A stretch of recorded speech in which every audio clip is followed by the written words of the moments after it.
మీరు బాగా గుర్తుపెట్టుకోండి, ఈ దేశ ఔన్నత్యము భోగముల వలన కాదు. భారతదేశం పేరు చెప్తే విదేశాల్లో దేనికి నమస్కరిస్తారు అంటే ఇక్కడ ధార్మిక నిష్ఠకి నమస్కరిస్తారు.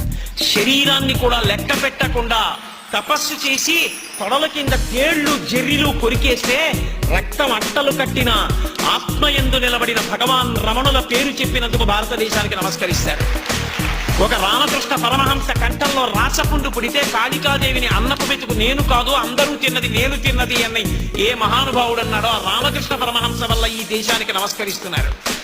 ఒక చంద్రశేఖరేంద్ర సరస్వతి మహాస్వామి 96 సంవత్సరముల వయోవృద్ధుడై కూడా సన్యాస ధర్మాన్ని అతిక్రమించకూడదని కనీసం రిక్షా కూడా ఎక్కకుండా నడిచి వెళ్ళిపోతున్న రిక్షాన్ని ఎడం చేత్తో పట్టుకుని కుడి చేత్తో సత్యదండాన్ని పట్టుకుని పాదుకలు వేసుకుని మెద్రాస్ పట్టణం పొలిమేరల్లో నడిచి వెడుతుంటే వస్తున్న బస్సుల్లో జనం బస్సుల్లోనే చెప్పులిప్పి కిందకి దిగి రోడ్లకి రెండు పక్కల నేల మీద పడి నమస్కరించారు.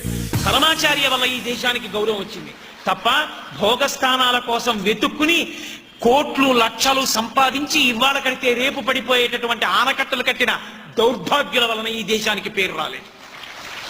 ఇంకొకరి వలన కాదు, ఆత్మ కోసం తాపత్రయపడిన మహాపురుషుల వలన ఈ దేశానికి పేరు వచ్చింది. అందుకే భారతదేశం పేరు చెప్తే అంత గొప్ప.